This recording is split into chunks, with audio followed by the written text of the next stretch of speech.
Hey, it is Rachel Bailey, and this video is for you if you are someone who loses your cool when your kids don't listen to you, and you realize that it's not really all that effective to lose your cool when your kids don't listen to you. So first I want to tell you what's going on, and then I'm going to give you a tip for what you can do to make the situation go a little bit better. So first, I just want to point out that when you are losing your cool, what's actually happening is you are in your fight or flight response. And the reason you're in your fight or flight response is because your brain senses danger when you feel out of control.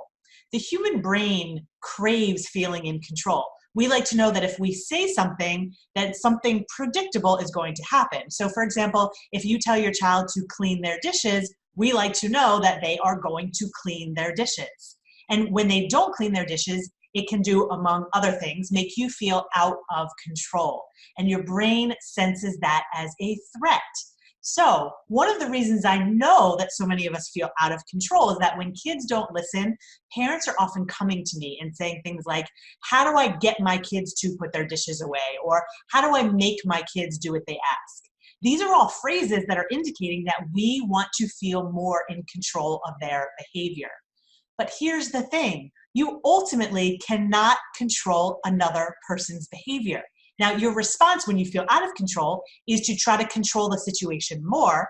But what happens when you try to control your child more, they also have a need for control. So they may try to control back by negotiating or being disrespectful or ignoring you. And then you feel even more out of control, and there's a downward spiral that I'm sure you have seen many times.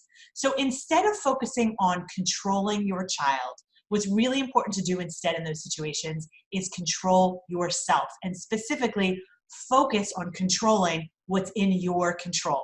But two things I really want to focus on. First of all, your perception of the situation is in your control. When your kids don't put away the dishes or get their shoes on, you could think, oh my gosh, I just asked them to do this. Why aren't they doing it? Those thoughts create a threat in your brain. You go into fight or flight because that threat was dangerous and you're going to lose your cool. Or you could think, my child is a child and sometimes children don't do what we ask. That thought is a lot less of a threat. Now, I'm not saying that that second thought means you should then say, I don't need them to do what I ask.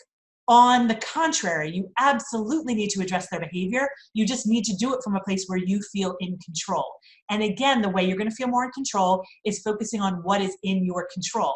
So in the moment when your kids aren't listening, instead of focusing on what they're doing, and instead of interpreting it as something that you need to make them do something, all of that is going to put you into fight or flight. Instead of doing that, you want to focus on what's in your control, which is how you perceive the situation and how you respond. So you can even make a plan ahead of time for those situations where you normally get triggered or lose your cool. Make a plan ahead of time for how you are going to act or behave or respond. Make a plan so you know what to do. And then in that moment, instead of focusing on your child, focus on yourself. And you just see how things go differently when, in the moment when your child isn't doing what you ask, you focus more on yourself and addressing their behavior from a calm, in control place, rather than from a place where you see their behavior as a threat and something you need to control. If you want even more information about how to stay in control even when your kids aren't doing what you ask, check out my new podcast called Your Parenting Long Game and look at episode number 5. Until then, I will see you next time.